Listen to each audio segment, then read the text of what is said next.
నేటికి Tollywood stars number of movies చూస్తే ఒకప్పుడు ఉన్న స్పీడ్ ఇప్పుడు కనిపించడం లేదు.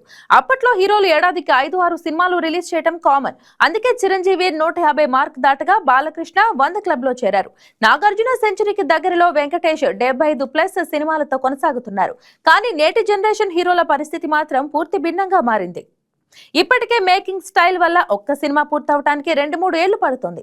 భారీ బడ్జెట్లు, pan India planning, global visuals ఇలా అన్ని కలిపి టైం తీసుకుంటున్నాయి. అందుకే భవిష్యత్తులో కొంతమంది టాప్ హీరోలు 50 సినిమాల మార్క్ చేరుకోవడం కూడా కష్టమేనన్న చర్చ మొదలైంది. ఉదాహరణకు ప్రభాస్ బాహుబలి తర్వాత ఒక్కో ప్రాజెక్టు మధ్య గ్యాప్ పెరగడంతో ఆయన ఫిల్మోగ్రఫీ స్పీడ్ తగ్గింది. ఇక మరోవైపు ఆడియన్స్ టేస్ట్ కూడా మారిపోయింది. స్టార్ పవర్ కంటే కంటెంట్ ముఖ్యమైంది. ఫ్లాప్ భయం, భారీ బడ్జెట్ రిస్క్ ఆల్ హీరోలను స్లో అండ్ స్టడీ స్ట్రాటజీ వైపు నెడుతున్నాయి. మహేష్, ఎన్టీఆర్, చరణ్, బన్నీ లాంటి స్టార్స్ కూడా క్వాలిటీ కోసం టైం తీసుకుంటున్నారు. అందుకే ఇప్పుడు ప్రశ్న ఒక్కటే, సినిమాల సంఖ్య తగ్గినా పర్వాలేదా, లేక మళ్ళీ పాత స్పీడ్ కావాలా? సమాధానం మాత్రం రాబోయే కాలమే చెప్పాలి.